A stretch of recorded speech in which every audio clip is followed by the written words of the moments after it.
नमस्ते बच्चों, आज के अध्यापन में आप सबका स्वागत है। पाठ 10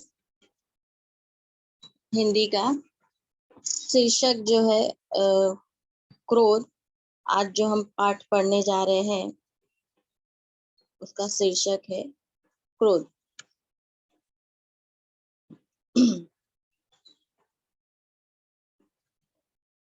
यह जो है बच्चों, इसके रचयिता, इसके लेखक है आचार्य रामचंद्र शुक्ल जी। क्रोध एक पूरक पठन है। आचार्य रामचंद्र शुक्ल जी, यह जो है इनका जन्म 4 अक्टूबर 1884 अगौना बस्ती में हुआ, उत्तर प्रदेश में। और आचार्य रामचंद्र शुक्ल जी हिंदी साहित्य के कीर्ति स्तंभ है। इन्होंने वैज्ञानिक आलोचना का सूत्रपात किया है। साथ ही साथ यह जो है एक श्रेष्ठ और मौलिक निबंधकार भी है, निबंधकार भी थे। और आपने सरल के साथ साथ परिमार्जित भाषा में भी पूर्ण अधिकार के साथ लिखा है। व्याकरण की दृष्टि से पूर्ण जो है निर्दोष भाषा और आपकी साहित्य की विशेषताएं हैं। आइए गद्य संबंधी क्या है देखते हैं। यह एक मनोवैज्ञानिक निबंध है आचार्य रामचंद्र शुक्ल जी का। यह गद्य लेखन की एक विशेष विधा है। यह किसी विषय वस्तु से संबंधित ज्ञान को क्रमबद्ध रूप से बांधते हुए लेखन करना निबंध है। विचार पूर्वक क्रमबद्ध रूप से लिखी गई रचना निबंध है। प्रस्तुत निबंध में शुक्ल जी ने क्रोध, बैर, चिड़चिड़ाहट आदि भावों का मनोवैज्ञानिक विवेचन किया है। तो आइए देखते हैं हम क्रोध। बच्चों, मनुष्य के अंतर्गत बहुत से भाव विद्यमान होते हैं, जैसे दुख, हर्ष, घृणा, संताप, शोक। उनमें से ही एक भाव है क्रोध। तो क्रोध के अलग अलग रूप होते हैं।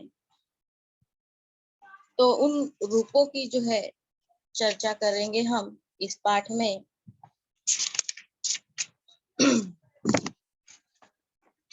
आचार्य रामचंद्र शुक्ल जी ने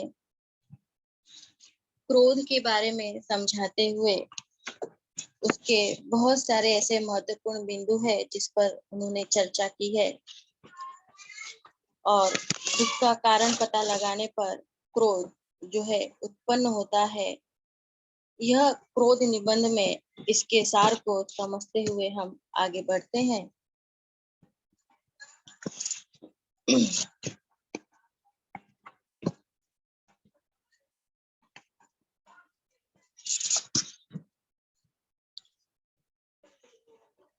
अभी हम देखेंगे क्रोध की उत्पत्ति के कारण जो है क्या क्या है।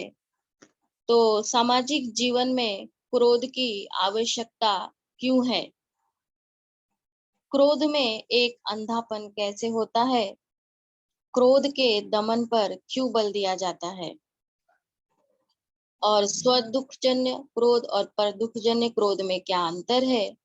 बैर और क्रोध में क्या संबंध है?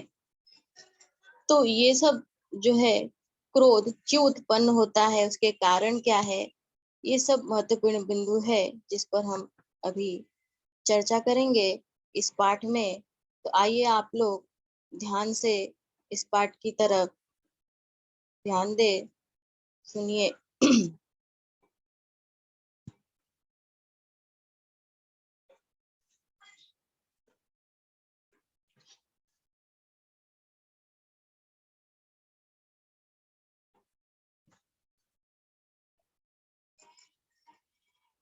सामाजिक जीवन में क्रोध की जरूरत बराबर पड़ती है। यदि क्रोध न हो तो मनुष्य दूसरों के द्वारा पहुंचाए जाने वाले बहुत से कष्टों की चिर निवृत्ति का उपाय ही न कर सके। अब यहाँ पर देखिए, चिर निवृत्ति, चिर यानी बहुत समय तक, निवृत्ति यानी मुक्त होना, छुटकारा पाना। तो बहुत समय के लिए छुटकारा पाना। कोई मनुष्य किसी दुष्ट के नित्य 2-4 प्रहार सहता है, यदि उसमें क्रोध का विकास नहीं हुआ है तो वह केवल आह ऊह करके करेगा, जिसका उस दुष्ट पर कोई प्रभाव नहीं। उस दुष्ट के हृदय में विवेक, दया आदि उत्पन्न करने में बहुत समय लगेगा। संसार किसी को इतना समय ऐसे छोटे छोटे कामों के लिए नहीं दे सकता। भयभीत होकर प्राणी अपनी रक्षा कभी कभी कर लेता है, पर समाज में इस प्रकार प्राप्त दुख निवृत्ति चिरस्थायी नहीं होती। हमारे कहने का अभिप्राय यह नहीं है कि क्रोध करने वाले के मन में सदा भावी कष्ट से बचने का उद्देश्य रहा करता है। कहने का तात्पर्य केवल इतना ही है कि चेतना सृष्टि के भीतर क्रोध का विधान चाहिए। विधान इसलिए है। अब देखिए, समाज में जो है क्रोध की कभी कभी आवश्यकता पड़ जाती है, आवश्यकता रहती है। यदि मनुष्य के मन में इस भाव की उत्पत्ति ही ना हो तो व्यक्ति अपने को दूसरों के कष्टों से बचाने का कोई मार्ग ही नहीं अपना सकता। अतः हमेशा क्या होगा, कष्टों को सहना पड़ेगा। तो इसलिए साधारणतः क्रोध जो है व्यवहारिक जीवन में प्रतिकार के रूप में दृष्टिगत होता है। अब यहाँ पे देखिए, दुख निवृत्ति दिया है शब्द। दुख निवृत्ति यानी दुख से छुटकारा पाना। चिरस्थायिनी यानी बहुत लंबे समय तक टिका रहना। हाँ, चिर यानी लंबा समय, स्थायी यानी टिका रहना, टिके रहना। तो अब यहाँ पर जो है आचार्य रामचंद्र शुक्ल जी बताने का यह कर रहे हैं कोशिश की मनुष्य देखो एक सामाजिक प्राणी है, तो यह समाज में लोगों के साथ रहता है जब, तो उसका जो है संबंध हर किसी के साथ या हर किसी व्यक्ति के साथ ठीक रहे, ये संभव नहीं है। तो वह जो है संबंध ठीक रखने का प्रयत्न करता है, लेकिन कभी कभी आपस में अनबन हो जाती है। अब समाज में अलग अलग लोग, अलग अलग व्यवहार के लोग रहते हैं, सबका स्वभाव अलग अलग होता है। तो उसमें से कुछ व्यक्ति जो है अच्छे भी होते हैं, बुरे भी होते हैं, कुछ दुष्ट स्वभाव के भी होते हैं व्यक्ति, और कुछ लोग ऐसे होते हैं जो दूसरों को दुख पहुंचाने में उनको बड़ा ही आनंद का अनुभव होता है, उनको मजा आता है। तो ऐसे व्यक्ति के कृत्यों का विरोध अगर न करे तो उस व्यक्ति का जो है कृत्यों को विरोध करने के लिए ही व्यक्ति में क्रोध का भाव होना आवश्यक है। उसका प्रतिरोध करना आवश्यक है, उसका विरोध करना आवश्यक है। तो क्रोध के कारण ही व्यक्ति जो है सताने वाले व्यक्ति के कृत्य का विरोध करता है।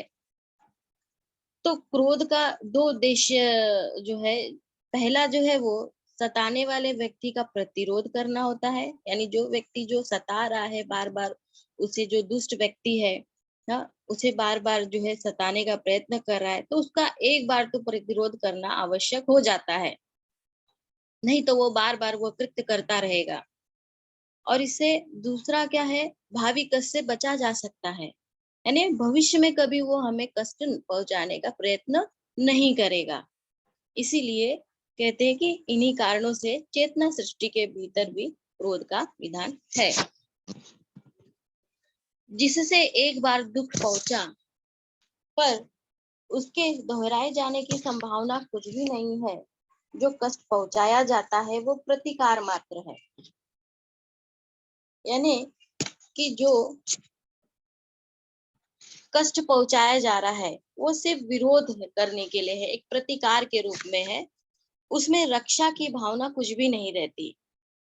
अधिकतर क्रोध इसी रूप में देखा जाता है। एक दूसरे से अपरिचित दो आदमी रेल में चले जा रहे हैं। इनमें से एक को आगे के ही स्टेशन पर उतरना है। स्टेशन तक पहुंचते पहुंचते बात ही बात में एक ने दूसरे को एक तमाचा जड़ दिया और उतरने की तैयारी करने लगा। अब दूसरा मनुष्य भी यदि उतरते उतरते उसे एक तमाचा लगा दे तो यह उसका बदला या प्रतिकार ही कहा जाएगा, क्योंकि उसे फिर उसी व्यक्ति के तमाचे खाने का कुछ भी निश्चय नहीं था। जहां और दुख पहुंचाने की कुछ भी संभावना होगी, वहां शुद्ध प्रतिकार न होगा, उसमें स्वरक्षा की भावना भी मिली होगी। यह क्रोध जताने का, यह जो है एक स्वरक्षा की भावना होती है उसमें, आत्मरक्षा। अभी दो व्यक्ति जो है चले जा रहे हैं, अपरिचित, एक दूसरे को जानते ही नहीं है, लेकिन उसमें से मैंने कहा ना कि कोई कोई उसमें जो है दुष्प्रवृत्ति का भी होता है। तो उसने जाते जाते यानी स्टेशन पर उतरने ही वाला है, उसके पहले ही उसने क्या किया कि सामने वाले को एक तमाचा जो है लगा दिया। तो अब जो है दूसरा जो मनुष्य है, अगर उसने उसका विरोध न किया यानी उसका प्रतिकार या बदला न लिया, तो वो उसके मन में रह जाएगा, क्योंकि उसको नहीं मालूम था कि वह जो है तमाचा खाने वाला है। तो उसने भी जो है अपना बदला या प्रतिकार जो है उसका जो है ले लिया अगर। तो यहाँ पर जो है एक प्रतिकार के रूप में जो है क्रोध उत्पन्न होता है, एक बदले की भावना में, एक या तो कह सकते हैं कि स्वरक्षा की भावना उसमें मिली होती है। हमारा पड़ोसी कई दिनों से नित्य आकर हमें दो चार टेढ़ी सीधी सुना जाता है। यदि हम एक दिन उसे पकड़कर पीट दे तो हमारा यह कर्म शुद्ध प्रतिकार न कहलाएगा, क्योंकि हमारी दृष्टि नित्य गालियां सहने के दुख से बचने के परिणाम की ओर भी समझी जाएगी। यह इन दोनों दृष्टांतों को ध्यान पूर्वक देखने से पता लगेगा कि दुख से द्विग्न होकर दुखदाता को कष्ट पहुंचाने की प्रवृत्ति दोनों में है, पर एक में वह परिणाम आदि का विचार बिल्कुल छोड़े हुए है और दूसरे में कुछ लिए हुए हैं। अब इसमें से देखिए, दो पड़ोसी पड़ोसी है आपस में, कभी कभी पड़ोसी से अच्छी बनती है, कभी कोई पड़ोसी अच्छा ना होता है, नहीं होता है, तो वो कुछ ना कुछ जो है कष्ट पहुंचाने की कोशिश करता है। तो यहाँ भी जो है अगर कोई पड़ोसी नित्य अगर जो है उल्टी सीधी टेढ़ी बातें सुनाता रहता है, तो उसकी ये हमेशा नित्य की आदत बन जाती है।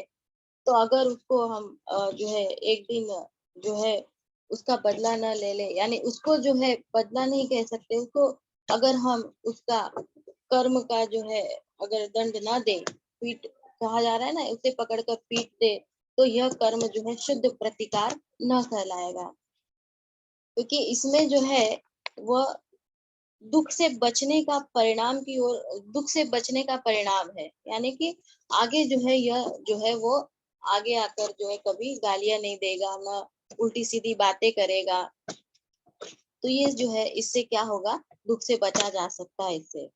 तो यह जो है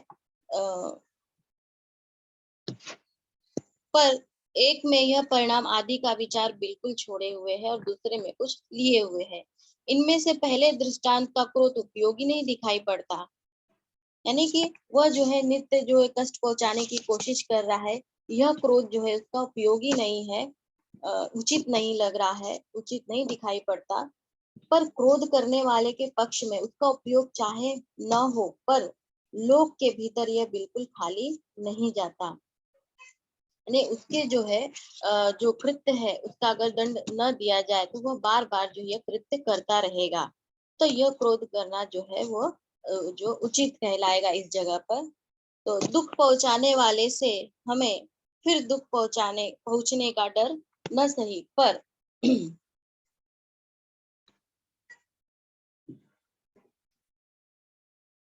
पर समाज को तो है, इससे उसे उचित दंड दे देने से पहले तो उसी की शिक्षा या भलाई हो जाती है, फिर समाज के और लोगों के बचाव का बीज भी बो दिया जाता है। और यहाँ पर भी वही बात है कि क्रोध के समय लोगों के मन में लोक कल्याण की वह व्यापक भावना सदा नहीं रहा करती। अधिकतर तो क्रोध प्रतिकार के रूप में ही होता है। यहाँ पर क्रोध व्यक्तिगत रूप से निवारण के लिए भी करते हैं कि बार बार जो है सामने वाले से हमें कष्ट ना पहुंचे, और सामाजिक कष्ट के निवारण के विचार से भी करते हैं। प्रथम श्रेणी का जो क्रोध है वो प्रतिकार के रूप में है। दूसरे प्रकार का क्रोध जो है वो लोक कल्याण के लिए होता है। क्रोध की उग्र चेष्टाओं का लक्ष्य हानि या पीड़ा पहुंचाने के पहले आलम्बन में भय का संचार करना रहता है। जिस पर क्रोध प्रकट किया जाता है वह यदि डर जाता है और नम्र होकर पश्चाताप करता है तो क्षमा का अवसर सामने आता है। क्रोध का गर्जन तर्जन क्रोध पात्र के लिए भावी हेलो दुष्परिणाम। मैडम। हाँ हेलो। हाँ हाँ, बोलिए सर। हेलो, हाँ बोलिए सर।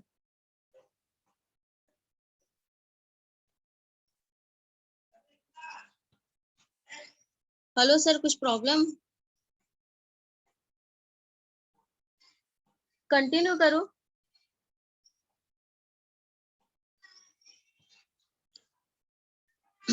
क्रोध का गर्जन तर्जन क्रोध पात्र के लिए भावी दुष्परिणाम की सूचना है, जिससे कभी कभी उद्देश्य की पूर्ति हो जाती है।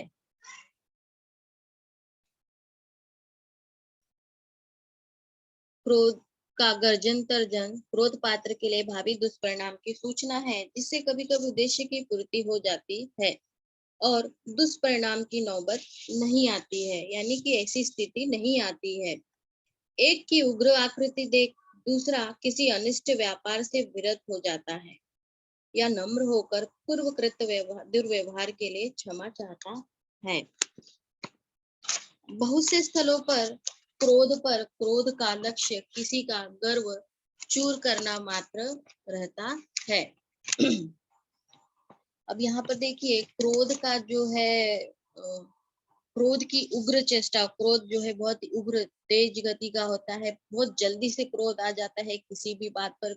किसी किसी को बहुत जल्दी क्रोध आ जाता है, तो उसका लक्ष्य जो है हानि या पीड़ा पहुंचाना के पहले आलम्बन में भय का संचार करना रहता है, यानी किसी सामने वाले को जो है डराना, उस पर क्रोध उत्पन्न करना यानी सामने वाले को डराना।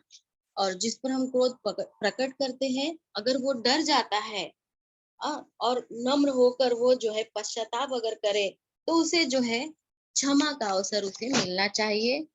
और वह जो है अगर क्षमा याचना करे तो उसे जो है अवसर यह प्राप्त होना चाहिए। तो क्रोध का जो है गर्जन तर्जन क्रोध पात के लिए भावी दुष्परिणाम की सूचना है, यानी क्रोधी व्यक्ति जो है, यानी जो क्रोध कर रहा है, तो वह जो है गर्जन तर्जन के साथ अगर क्रोध कर रहा है, तो क्रोध पात्र यानी जिस पर क्रोध कर रहा है, तो उसे भावी दुष्परिणाम की सूचना मिल जाती है। लेकिन जिससे क्या होता है, कभी कभी उद्देश्य की पूर्ति हो जाती है, लेकिन उस दुष्परिणाम की नौबत नहीं आती है। यानी उसका उद्देश्य क्या होता है, सिर्फ उसको जो है जो है दुष्परिणाम से अवगत कराना होता है, उसके अभिमान को जो है खत्म कर कर उसको जो है विनम्र बनाना होता है। बहुत से स्थलों पर क्रोध का लक्ष्य किसी का गर्व चूर करना मात्र रहता है, अर्थात दुख का विषय केवल दूसरे का गर्व या अहंकार होता है। अभिमान दूसरों के मन में या उसकी भावना में बाधा डालता है, जिससे वह बहुत से लोगों को यूं ही खटका करता है। लोग जिस तरह के हो सके अपराध द्वारा अभिमानी को नम्र करना चाहते हैं। अभिमान पर जो रोष होता है, उसकी प्रवृत्ति अभिमानी को केवल नम्र करने की रहती है। उसका हानि या पीड़ा पहुंचाने का उद्देश्य नहीं होता। संसार में बहुत से अभिमान का उपचार अपमान द्वारा ही होता है। यहाँ पर शुक्ल जी यह बताना चाहते हैं कि कि लोग जो है जिस तरह के होते हैं, अभिमानी अगर कोई व्यक्ति है तो उस अभिमानी का अभिमान दूर करके उसे विनम्र बनाने का प्रयत्न करते हैं। और अभिमानी व्यक्ति के प्रति जो क्रोध पैदा होता है उसका उद्देश्य उसको हानि पहुंचाना नहीं होता, उसके अभिमान को जो है हानि पहुंचाना नहीं होता है, अपितु उसको जो है विनम्र बनाना होता है। इसीलिए यह कहना सही है कि संसार में बहुत से अभिमानी का उपचार अपमान द्वारा ही हो जाता है। क्रोध का वेग जो है इतना प्रबल होता है कि कभी-कभी मनुष्य यह भी विचार नहीं करता जिसने दुख पहुंचाया है उसमें दुख पहुंचाने की इच्छा थी या नहीं। यानी क्रोध इतना वेग है, इतना प्रबल है उसका वेग, यानी कि क्रोध जिसको आ गया वो कुछ आगे पीछे सोचता नहीं है, देखता नहीं है। वह जो है क्रोध में गुस्से में कुछ भी कर बैठता है, वो कुछ विचार ही नहीं कर पाता है, इतना तेज होता है उसका वेग। इसी से कभी तो यह अचानक पैर कुचल जाने पर किसी को मार बैठता है, तो कभी ठोकर तोड़ने लगता है। यदि देखो अगर क्रोध आता है हमें, हम रास्ते पे चल रहे हैं या देखिए हम कहीं जा रहे होते हैं ट्रेन में चाहे कहीं सफर पर, तो अगर किसी का पैर लग गया, किसी का हाथ, किसी का धक्का लग गया तो हमें क्या है जल्दी से क्रोध आ जाता है। हम कभी कभी क्या करते हैं उसको मारने भी लग जाते हैं या मार बैठते हैं या चाहे कुछ जो है बोल देते हैं, खरी खोटी सुना भी देते हैं। यात्रियों ने बहुत से ऐसे जंगलियों का हाल लिखा है जो रास्ते में पत्थर की ठोकर लगने पर बिना उसको चूर चूर किए आगे नहीं बढ़ते। अधिक अभ्यास के कारण यदि कोई मनोविकार बहुत प्रबल पड़ जाता है तो वह अंतः प्रकृति में व्यवस्था उत्पन्न कर मनुष्य को बचपन से मिलती जुलती अव्यवस्था में ले जाकर पटक देता है। अब क्रोध शांति भंग करने वाला मनोविकार है। क्रोध क्या है? अगर क्रोध आता है तो वहां पर शांति नहीं रहती, शांति जो है पूरी तरह जो है भंग हो जाती है। यह जो है शांति भंग करने वाला इसीलिए कहा जाता है कि एक मनोविकार है। एक का क्रोध दूसरे दूसरे में भी क्रोध का संचार करता है। यानी जो क्रोध कर रहा है तो सामने वाले में भी क्रोध का संचार वो करता है, सामने वाले में भी क्रोध आ जाएगा अगर वो क्रोध कर रहा है। तो यह जो है कह सकते हैं कि क्रोध का एक दूसरे के भीतर संचार करता है क्रोध। जिसके प्रति क्रोध प्रदर्शन होता है वह तत्काल अपमान का अनुभव करता है और इस दुख पर भी उसकी भी त्योरी चढ़ जाती है। अगर जो है क्रोधी व्यक्ति जो है जिसके प्रति क्रोध का प्रदर्शन करता है तो उसको जो है अपमान का अनुभव करेगा और उसकी भी त्योरी भौवें चढ़ जाएंगी। यह विचार करने वाले बहुत थोड़े निकलते हैं कि हम पर जो क्रोध प्रकट किया जा रहा है वो उचित है या अनुचित है। वो नहीं समझ पाता कि हम पर क्यों क्रोध किया जा रहा है, हमारे लिए वो उचित है क्या अनुचित है। अभी जैसे बच्चे हैं तो बच्चों पर अगर क्रोध किया जाता है, बच्चे जो है उल्टे सीधे काम करते हैं या कुछ गलतियां कर बैठते हैं कोई कोई बच्चे, तो उन पर जब क्रोध प्रकट किया जाता है तो उनको भी क्रोध आ जाता है। हाँ, अगर मम्मी पापा देखो गुस्सा करते हैं तो बच्चों को भी क्रोध आ जाता है। तो ये लेकिन ये नहीं समझते हैं कि हम पर जो क्रोध किया जा रहा है वो उचित है या अनुचित है, वो समझ नहीं पाते। इसी से धर्म, नीति और शिष्टाचार तीनों में क्रोध के निरोध का उपदेश पाया जाता है। संत लोग तो खलों के वचन सहते ही हैं। अभी जो संत महात्मा होते हैं तो उन्हें जो है खल यानी जो दुष्ट जो दुर्जन व्यक्ति होता है उसको कहा जा रहा है। तो संत लोगों तो खलों के वचन सहते हैं। जो दुष्प्रवृत्ति के हैं, जो दुर्जन व्यक्ति है, वो जो है संतों को भला बुरा अगर कहते हैं, उनके ऊपर अन्याय करते हैं, उनके ऊपर अत्याचार करते हैं, तो वह जो है उनके भी वचन को वो सह जाते हैं। अब दुनियादार लोग भी ना जाने कितनी ऊंची नीची पचाते रहते हैं। सभ्यता के व्यवहार में भी क्रोध के चिन्ह दबाए जाते हैं। इस प्रकार का प्रतिबंध समाज की सुख शांति के लिए बहुत आवश्यक है। इस पर प्रतिबंध की भी सीमा है, पर पीड़ोन्मुख क्रोध तक नहीं पहुंचता।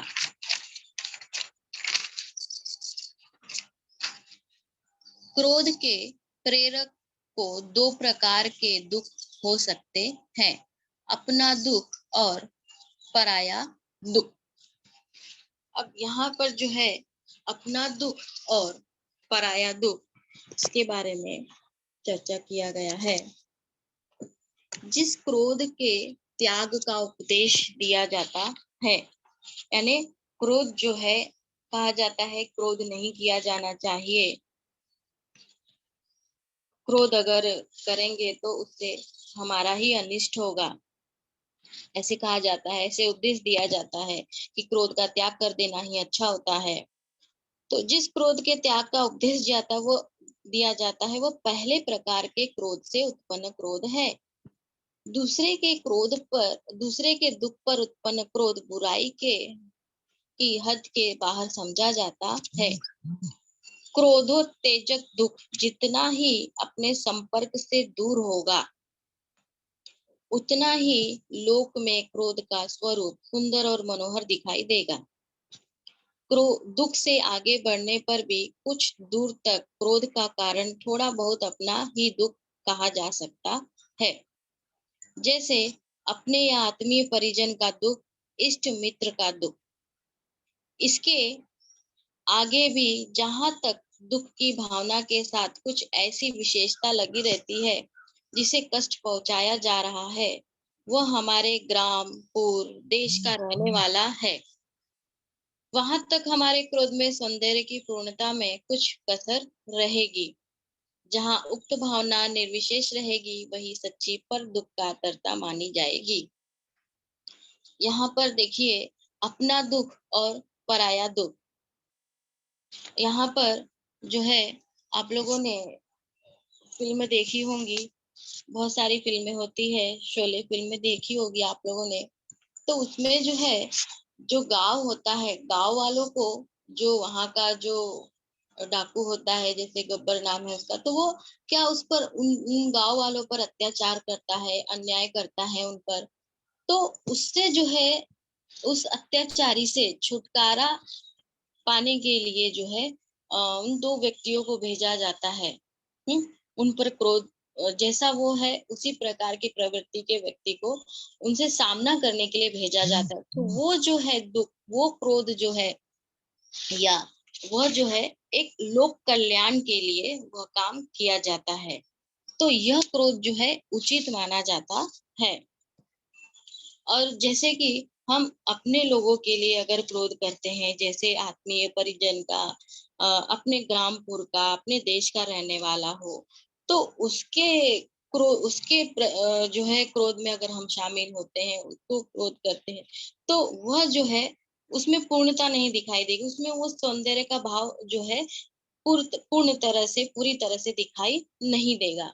लेकिन वहां पर जहां पर हम किसी को पहचानते ही नहीं है, किसी को जानते ही नहीं है, तो उसके दुख में अगर हम शामिल हो, उसके दुख को देखकर अगर हमें क्रोध आता है, तो वह जो है दुख सच्चे मायने में जो है वह दुख उचित माना जाएगा, उसमें सौंदर्य का भाव जो है पूर्ण रूप से दिखाई देगा। बहुत दूर तक और बहुत काल से पीड़ा पहुंचाने पहुंचाते चले आते हुए किसी घोर अत्याचारी का बना रहना ही लोक की क्षमा की सीमा है। इनके आगे क्षमा न दिखाई देगी, नैराश्य, कायरता और स्थिरता ही छाई दिखाई पड़ेगी। अब कोई कोई व्यक्ति ऐसे होते हैं जो बहुत समय से जो है उनको पीड़ा पहुंच रही है, कोई उन्हें पीड़ा पहुंचा रहा है और वो जो है अत्याचार सह रहे हैं और वो लोक की क्षमा की जो है घोर अत्याचारी का बना रहना ही लोक की क्षमा की सीमा है। और उसके बाद जो है वो उसका सामना जब नहीं कर पाते, वो जो है निराश हो जाता है, डर जाता है और वो एक उसमें जो है ठहराव आ जाता है, स्थिरता यानी दिखाई देती है और वो ऐसी गहरी उदासी की छाया के बीच आशा, उत्साह और तत्परता की प्रभा जिस क्रोधाग्नि के साथ फूटती दिखाई पड़ेगी, उसके सौंदर्य का अनुभव सारा लोक करेगा। जैसे कि मैंने ऊपर बताया आपको कि उस बीच जो है उन जो व्यक्ति है एकदम निराश हो चुका है, एकदम स्थिर पड़ गया है, हाँ, तो उसके जो है उदासी को दूर करने के लिए उसके क्रोध में अगर जो है बढ़ावा दे, अगर उसके क्रोध में शामिल हो, उसके क्रोध को खत्म किया जाए, यानी सामने वाला जो अत्याचार कर रहा है, तो उसके जो है उसका उसका जो है सौंदर्य का अनुभव सारा लोक करेगा। बैर क्रोध का प्रचार या मुरब्बा है। अब यहाँ पर देखिए, बैर जो है ये उसका क्रोध का दूसरा प्रकार है, दूसरा रूप है बैर, जिसमें हमें दुख पहुंचा है उस पर यदि हमने क्रोध किया और क्रोध हमारे हृदय में बहुत दिनों तक टिका रहा, तो वह बैर कहलाता है। यानी बैर, बैर यानी क्या, जो दुश्मनी बोलते हैं ना, दुश्मन है, दुश्मनी करना, ऐसा। तो हम इस स्थायी रूप में टिके जाने के कारण क्रोध का वेग और उग्रता तो धीमी पड़ जाती है। क्रोध क्या होता है कि शीघ्र उत्पन्न होता है और हम उसका प्रतिरोध या विरोध कर बैठते हैं, लेकिन वैर क्या होता है, वो लंबे समय तक टिका रहता है और उसका जो है प्रतिकार हम बहुत समय बाद लेने का जो है सोचते हैं और उसके लिए बहुत लंबी अवधि या समय जो है उस बैर के लिए मिलता है। इस स्थायी रूप में टिके जाने के कारण क्रोध का वेग और उग्रता तो धीमी पड़ जाती है, यानी उतना उग्र नहीं होता है। बैर जो है जितना क्रोध उग्र रहता है, जिसका वेग बहुत तेज होता है, लेकिन बैर में क्या होता है, उग्रता बहुत धीमी पड़ जाती है। पर लक्ष्य को पीड़ित करने की प्रेरणा बराबर बहुत काल तक हुआ करती है और क्रोध अपना बचाव करते हुए शत्रु को पीड़ित करने की युक्ति आदि सोचने का समय प्राय नहीं देता। जब क्रोध आता है तो व्यक्ति अपना बचाव करने के लिए शत्रु पक्ष से जो है युक्ति सोचता है, अपना बचाव करता है, लेकिन सोचने का समय नहीं मिलता है वहां पर उसको। पर बैर उसके लिए बहुत समय देता है सोचने का। पूछिए तो क्रोध और बैर का भेद केवल कालकृत है, यानी कि सिर्फ जो है इसमें समय का भेद आता है। क्रोध और बैर में इसमें लंबा समय होता है, बैर में, क्रोध में जो है एक जो है समय नहीं रहता है इसमें।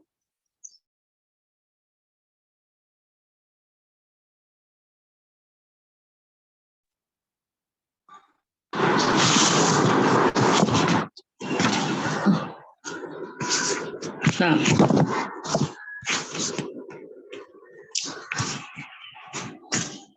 तो बात कर रहे थे क्रोध और बैर के बारे में। इसमें जो है दुख पहुंचाने के साथ ही दुखदाता को पीड़ित करने की प्रेरणा करने वाला मनोविकार क्रोध और कुछ काल बीत जाने पर प्रेरणा करने वाला भाव बैर है। किसी ने आपको गाली दी, यदि आपने उसी समय उसे मार दिया तो आपने क्रोध किया। अगर कोई गाली दे रहा है, आप उसी वक्त उसका जो है प्रतिकार करे तो वह क्रोध है। मान लीजिए कि वो गाली देकर कर भाग गया, आपको मौका ही नहीं मिला प्रतिकार करने का, तब क्या करेंगे? तो गाली सुने मिलने के साथ ही उसे मार दिया तो वह आपका बैर निकालना हुआ। यानी आपने गाली भी दिया और उसको मारा भी, तो यह एक जो है वो बैर है।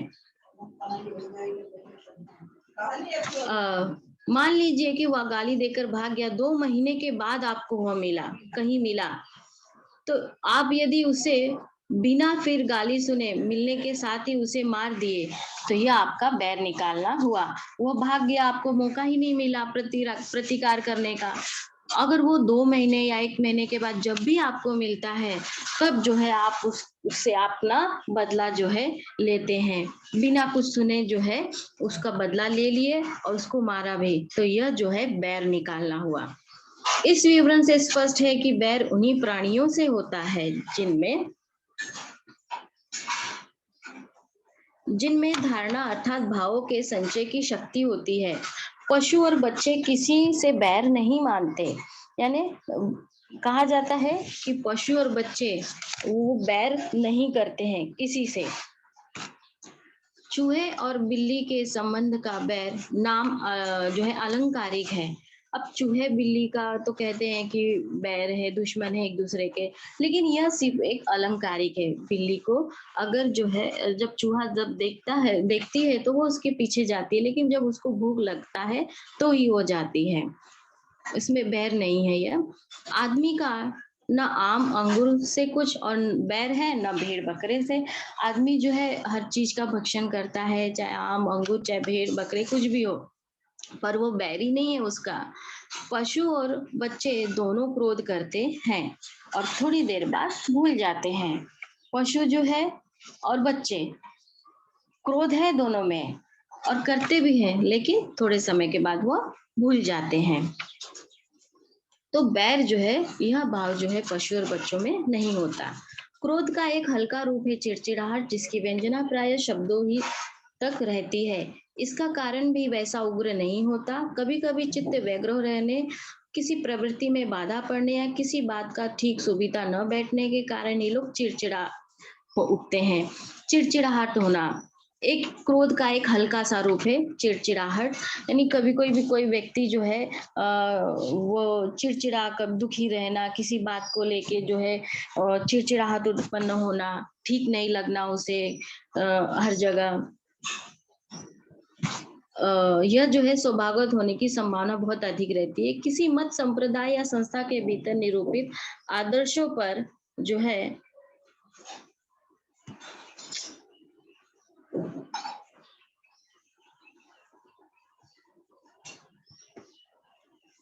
हाँ, किसी मत संप्रदाय या संस्था के भीतर निरूपित आदर्शों पर ही अनन्य दृष्टि रखने वाले बाहर की दुनिया देख देख कर अपने जीवन पर भी चिढ़ते रहते हैं, चिड़चिड़ाते चले जाते हैं, जिधर निकलते हैं रास्ते भर मुंह बिगाड़ा रहते हैं।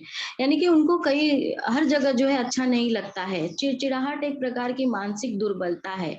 यह क्या है? एक हमारे मानसिक कमजोरी है, दुर्बलता है। इसी से रोगी और बुढ़ों में अधिक पाई जाती है। यानी जो रोगी है ना, जिसमें बहुत जो है कोई लंबी बीमारी है, जो बुजुर्ग है, अधिक आयु के हैं, तो उनमें ये चिड़चिड़ापन ज्यादा पाया जाता है। इसका स्वरूप जो है उग्र और भयंकर न होने से यह बहुत विशेषतः बालकों के विनोद की एक सामग्री भी हो जाती है। बालकों के चिड़चिड़े बुड्ढों को चिढ़ाने में बहुत आनंद आता है। जो बच्चे होते हैं उनको चिढ़ाने में बहुत मजा आता है। तो कुछ विनोदी बुड्ढे जो होते हैं वो जानबूझकर भी यह करते हैं कि बच्चों को या सामने वालों को अच्छा लग रहा है, इसलिए वो चिड़चिड़ाहट का जो है नकल करते हैं। तो इस तरह से यह पाठ यहाँ पर जो है बच्चों समाप्त हुआ। अगर किसी को कुछ पूछना है, कुछ शंका है, तो आप लोग पूछ सकते हैं।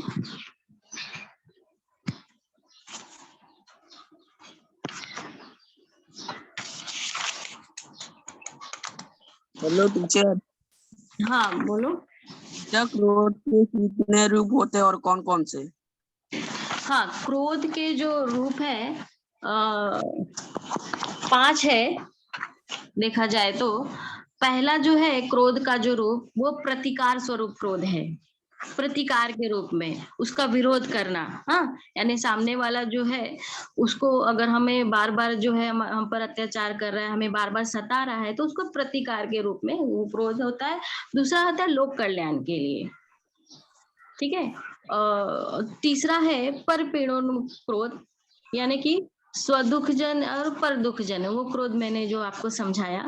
और चौथा है बैर के रूप में, क्रोध और बैर का संबंध भी मैंने अभी भी समझाया आपको। और लास्ट वाला जो है वो चिड़चिड़ापन, चिड़चिड़ाहट होना। तो ये जो है क्रोध के अलग अलग रूप है, कुछ में उग्र है, किसी में तेज है, किसी में कम है, हल्कापन है। ये क्रोध के रूप है। Okay,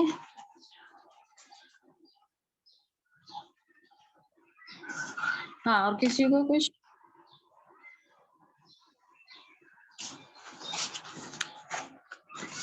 good morning teacher.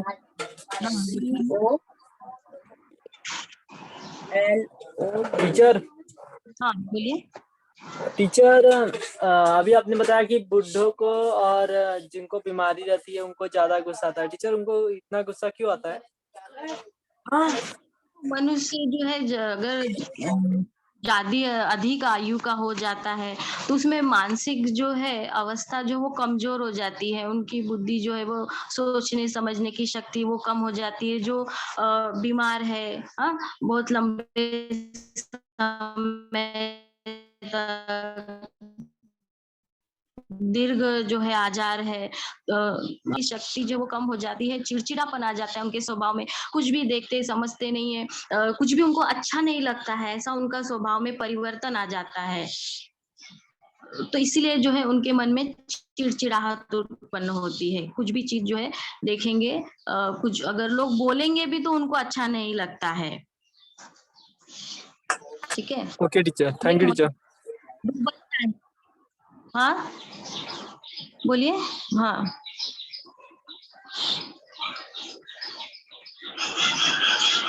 Good morning teacher. हाँ गुड मॉर्निंग। आवश्यकता क्यों है? हाँ बोलिए, क्या फिर से बोलिए। सामाजिक जीवन में क्रोध की आवश्यकता क्यों है? हाँ, जीवन में क्रोध की आवश्यकता क्यों है? देखिए, कभी कभी जो है क्रोध तो ऐसे बोला जाता है अच्छा नहीं होता है। उससे क्या होता है, क्रोध करने से क्या होता है कि हमारी बुद्धि भ्रष्ट हो जाती है, विवेक खत्म हो जाता है। लेकिन कभी कभी क्रोध करना जो है वो आवश्यक पड़ जाता है, क्योंकि अगर जो है यह भाव कब उत्पन्न होता है कि कभी हमें कोई सामने वाला बहुत सता रहा है, हमें कष्ट पहुंचा रहा है, तो उस कष्ट से बचने का अगर कोई मार्ग जो है अपना सकते तो वो है क्रोध। ठीक है, तो इससे क्या होता है, हम आगे जो है हमें यह कष्ट सहना नहीं पड़ेगा। ठीक है, तो एक प्रतिकार के रूप में जो है ये क्रोध करना पड़ता है। Thank you madam.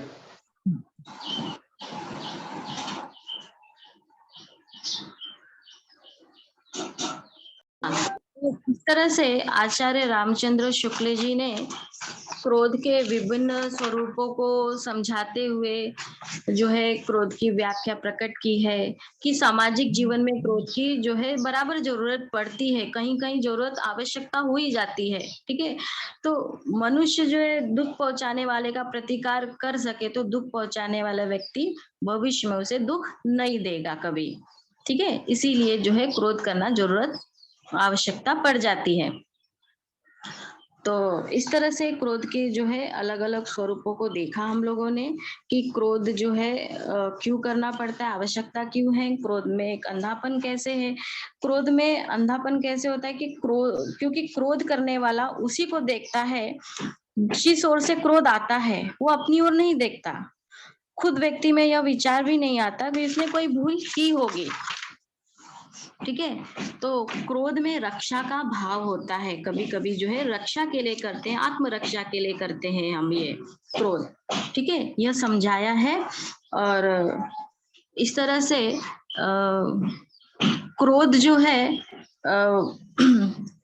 ठीक, समाज में बहुत सारे लोग रहते हैं और परिस्थिति के अनुसार जो है हमें इसका जो है उपयोग करना चाहिए, और क्रोध तो नहीं करना चाहिए।